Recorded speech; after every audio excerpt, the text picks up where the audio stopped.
Hello, beautiful. Hello, beautiful.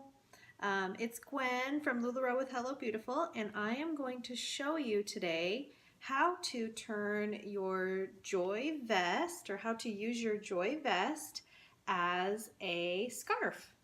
So I showed you how to use the Cassie as a scarf. Now I'm going to show you how to use the Joy. So we're going to take it and we're going to fold it in half, and then we're going to get the armholes open.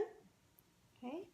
And we're going to put that around the neck, and then we're going to take the bottom part, put it through the armholes.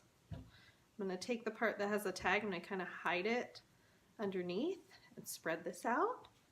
And look at that, you have a cute little scarf. So you can wear your Joy vest as a scarf and it keeps you nice and warm. And we also have these beautiful like slinky material Joy vests, and they make a perfect scarf as well for the springtime, so it's not quite so warm. Okay, and the same thing, fold it so you can get the armholes, put it around your neck, and just adds a little polish touch to maybe a little outfit for work or something like that. And that's how you turn the Joy vest into a scarf.